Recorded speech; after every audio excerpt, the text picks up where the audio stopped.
much into their specifics.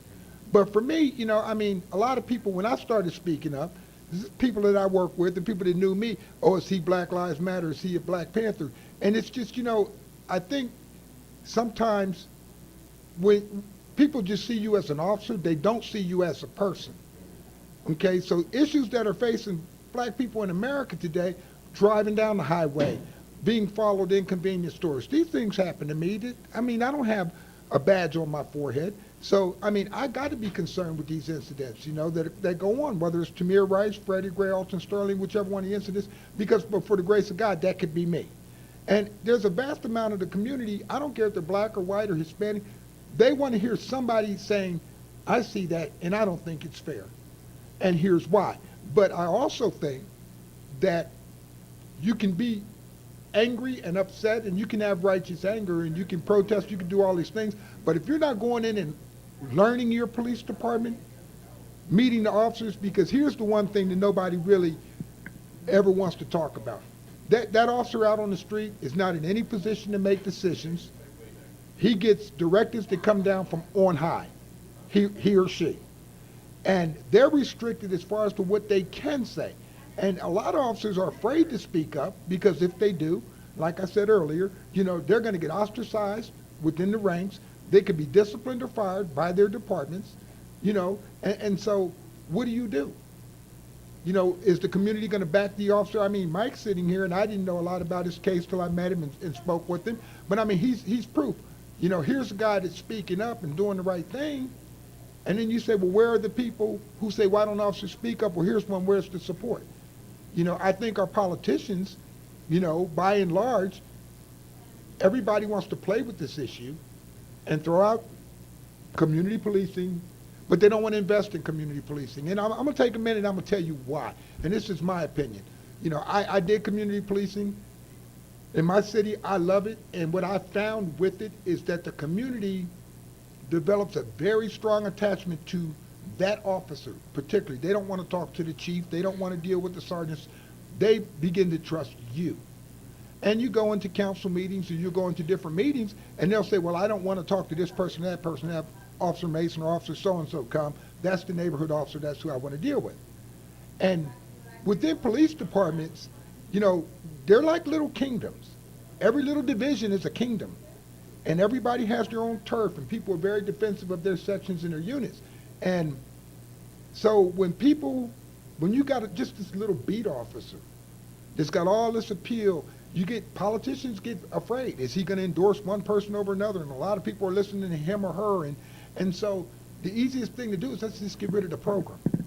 Now the community's saying, what happened to this? It was working. It was here. Where'd it go? Oh, we couldn't afford it.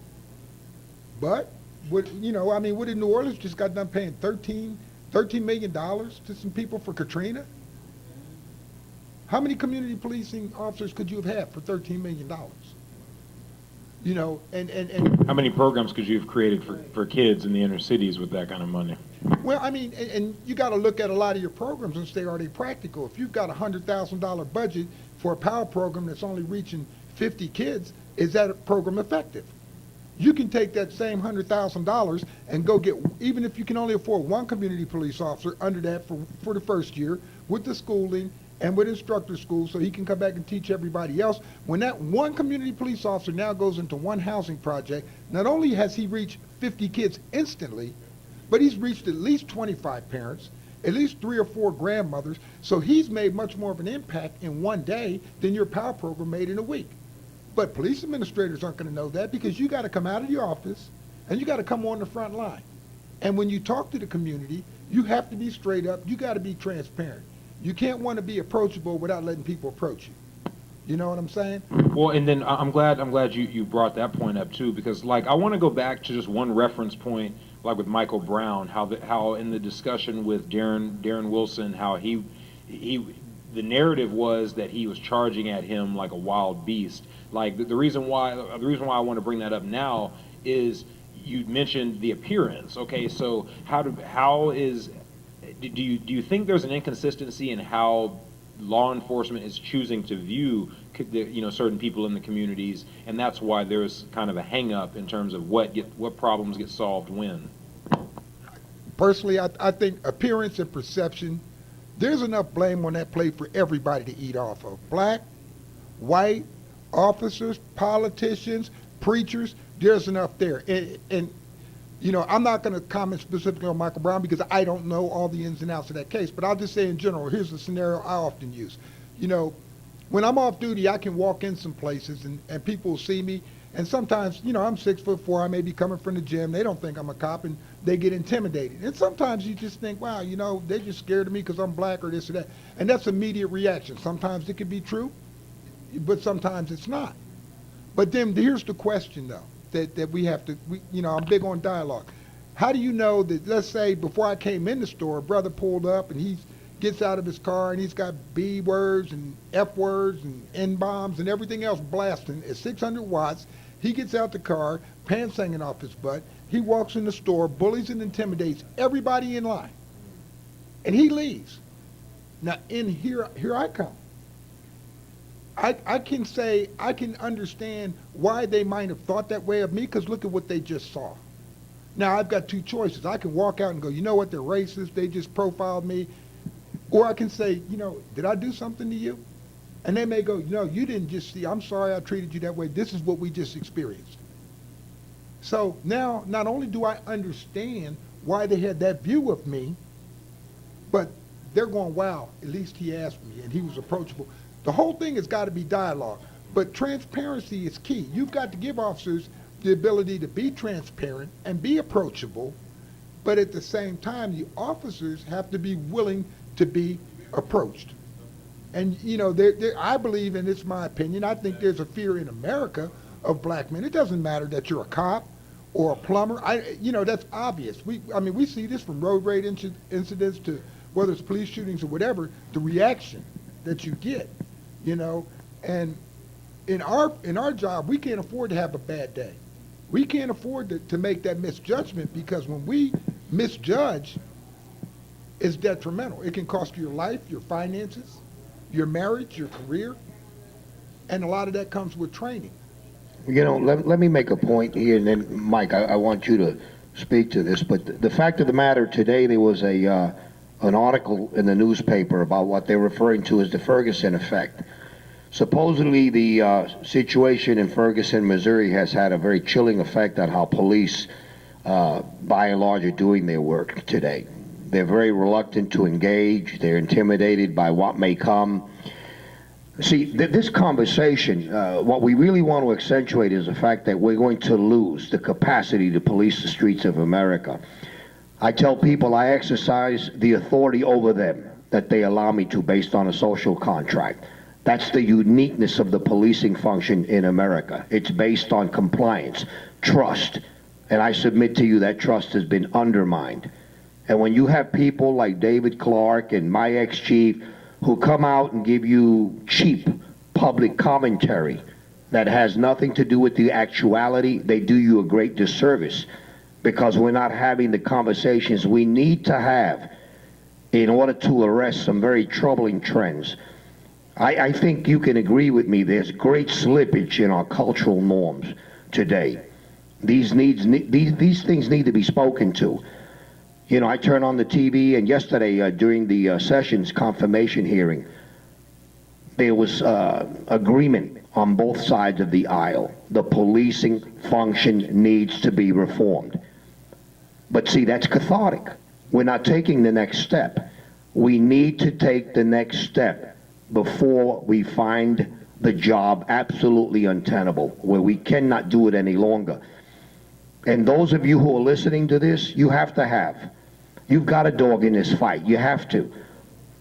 These are your kids and your grandkids that will be impacted by a monolith should the system of trust and compliance be replaced.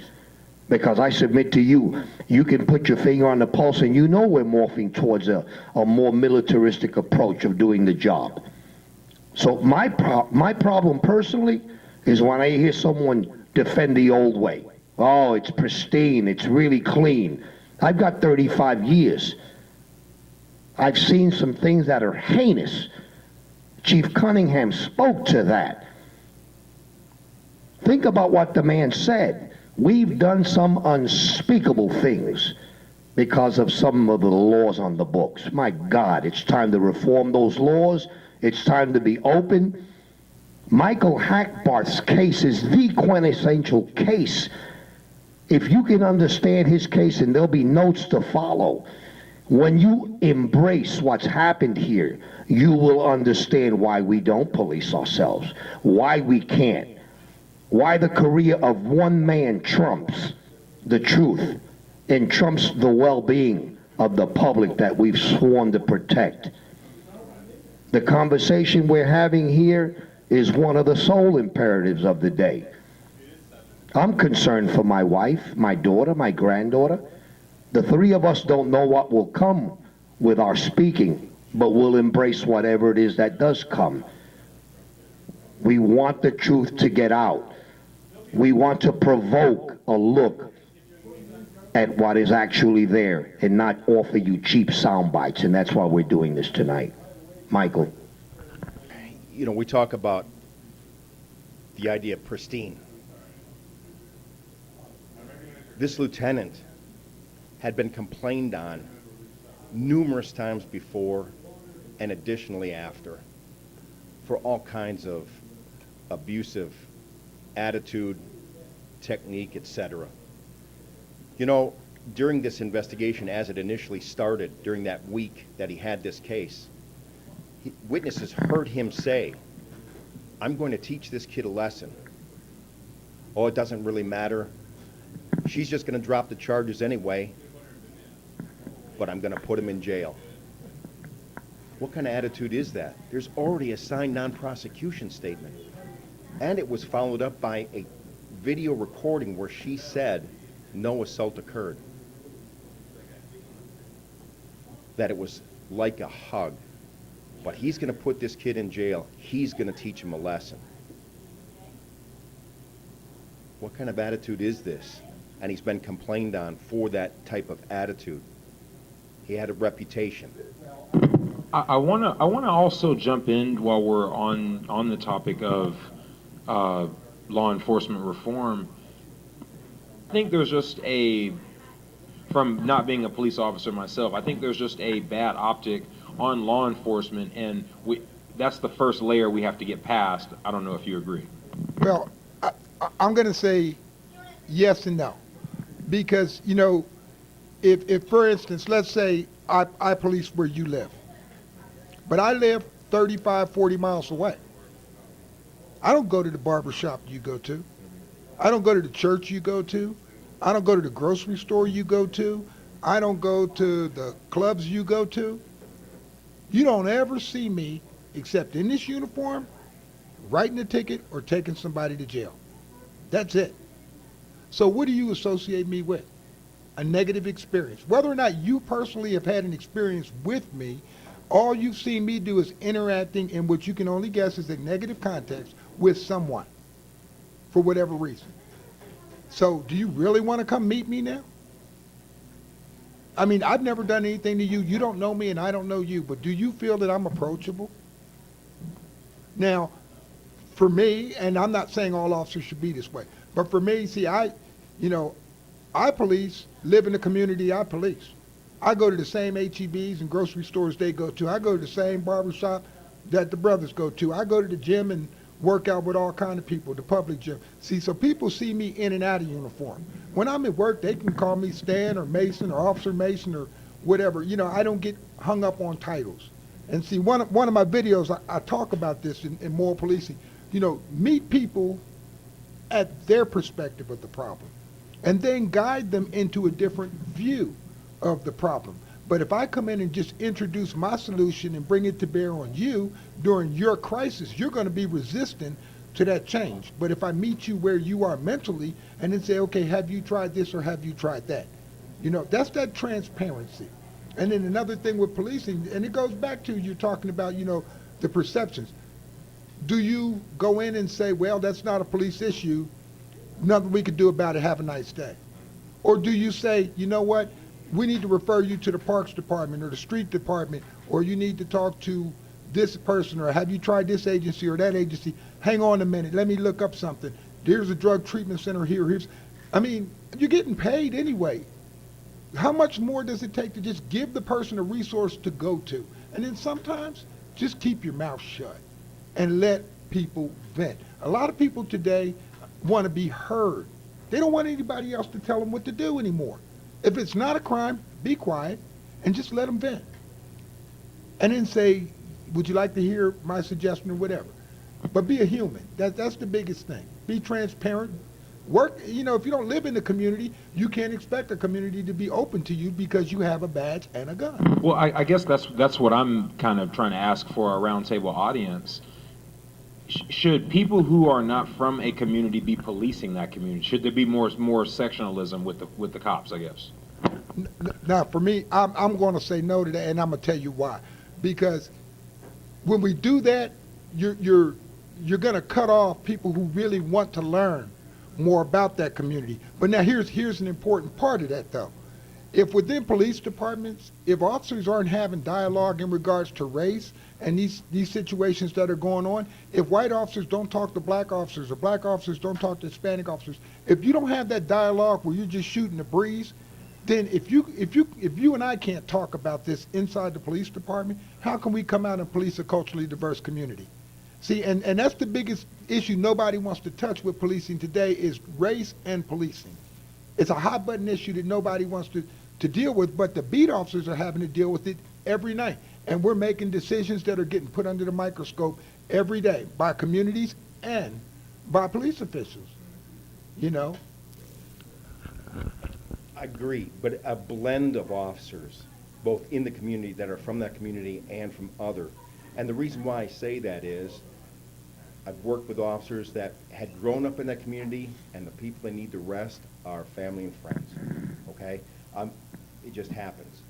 Now, if you have a blend of officers, it's easier to get maybe another perspective on things, and also make those type of situations a little easier, because I've seen in those situations where officers have recused themselves and let someone else step in that didn't have that kind of relationship. Again, Stan has really said it well. It's a blend of the community and the officers or the law enforcement entity working together. And tonight, I'm kind of reaching out. If you feel this is, as I do, an absolute injustice and a crime, demand justice here. I think we still have time in the statute of limitations regarding these crimes. It needs to be investigated properly. They need to go before a grand jury. My case needs to be before a jury to be heard properly, not just summarily given a summary judgment. It's an appeal. We're waiting. I'm hoping the appellate court does what I feel is the right thing and send it back for a jury to hear. And the last thing I'm saying is I think the others need to face a grand jury regarding their criminal misconduct. I want to just kind of keep brainstorming on how we can keep encouraging people who might be watching at home that are supporters of police, that have always backed the blue, but have always known that there is an inconsistency in how the law is being enforced, and they've also watched how it's affected certain communities and just not knowing what to do about it. I believe we need to have some very frank dialogue, and we need to define the problem. There's no sense in talking about solutions until you define the problem. When we can sit down and have some very frank conversation about what ails the policing function in America and what we've done wrong, and we get a lot of public input, and we can arrive at consensus and move forward, I believe that's step number one. I don't think we have any reference points for where we are right now. We've never seen policing questioned as to its legitimacy, its efficacy, and whether we're doing it within constitutional context. I have to tell you, I listened to Trey Gowdy speak in Congress, an astounding speaker. And the one thing he says that I fully concur with, and that's why we've done this tonight, we're a nation governed by the rule of law that has to be applied whether you're a senator, a judge, a police chief, not just black, brown, or poor white. This case that Michael Hackbarth has talked to or about tonight, this is the test. If this is blown off, then we know that the system of jurisprudence in America, inclusive of the police function, It's a monster. That's all it is. Because if it's not done fairly, and today, in a day and age of information accessibility, we can't fool people anymore.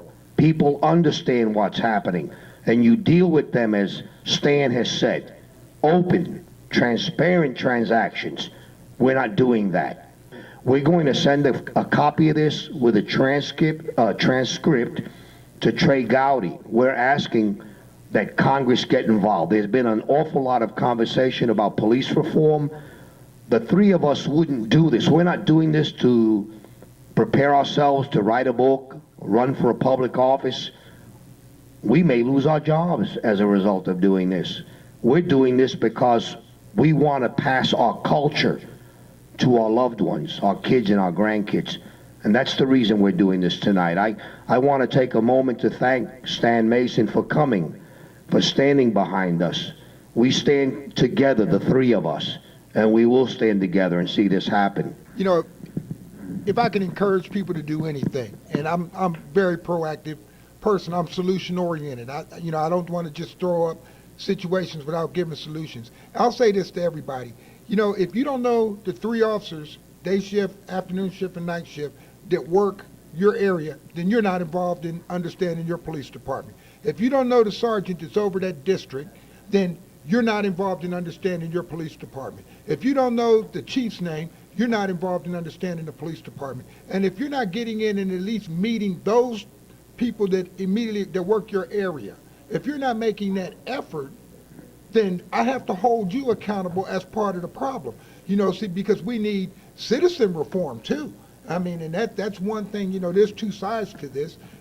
But by the same way, you know, officers need to be transparent. And when I say officers, I'm talking about from the leadership aspect down. But I encourage people, get to know your police departments. You don't have to like everybody in it. But who's that officer that works your area? And you'll find a lot of these guys, if you go out and meet them, and you get to know their name and they get to know you, you're going to find when they got a little bit of extra time, you might find them parked in front of your house doing their paperwork. Because officers, we tend to go where we feel like we're welcome, you know, and so I would encourage that. Get involved, find out if you have community policing. If you don't have it, find out why you don't have it. And when you go to these meetings with these police officials and your politicians up there, carry a notepad and a pencil and take notes. Write your question out with the answer already. And people say, well, why would I write the answer if I'm going to ask the question? Because when you ask the question, if you already know the answer, you know if you're getting BS or smoke blown at you or facts. See? So Stay ahead of the game. That's what you got to do. Because if you don't stay ahead of the game will stay ahead of you. And that's where we are right now. We're behind the 8 ball trying to catch up. But there's enough to fix on the public side. There's enough to fix on the police side. We need transparency, you know. And we do need to, there's race issues in the criminal justice system. That's obvious. Stevie Wonder can see it. But we need to work on, first we got to be willing to just sit down and look at it at the table and say there is a problem. And that's the biggest thing. Nobody wants to recognize the elephant in the room till the riots happen. And then we stand up and talk about we need community policing while the city's on fire. It's like Nero fiddling while Rome burns, you know. So, I mean, it's a hard conversation, but we're going to have it somewhere. Mike? I just agree totally. The officers should reach out and get to know their community. Policing doesn't end at the door window of their patrol car. That's right. You get out of the car, get to know your community, get to know the things that drive that community. You know, and when these issues do come up, you know, we have to be there for them. We have to be with our fellow officers, and we have to take care of the officers that are doing wrong. We know who they are. It isn't a one-time deal. It has several lead-up events, and we have to take care of it before something like this happens. This type of injustice that is happening here, this is the pressure that's underneath the kettle pot lid that eventually is going to blow. But we need to protect those that are stepping forward. Nick, Mike, and Stan, I want to thank all of you for coming on Roundtable, and I want to thank you all for your courage to speak on this issue of law enforcement and social injustice and how we can create reform. If you go on Officer Stan Mason on YouTube, you'll see a series of videos I have up, and they're 5 minutes to 12 minutes. They're Facebook postable. You can post them. You know, I got all the rights. Don't worry about it. Teach from them. And I've got them designed to teach varying degrees of understanding police culture. Blue Wall of Silence, what is character assassination, what is the God complex, PTSD and policing, and all my videos are based upon my experience and my perceptions. I'm not speaking for my department, I'm not speaking for my city or any of the employees, officers or civilian employees. They're my experiences on and off duty, in the street, and interacting with people. Feel free to grab onto them and share them and use them to teach. Well, shout out to our Roundtable fans, and we'll be right back.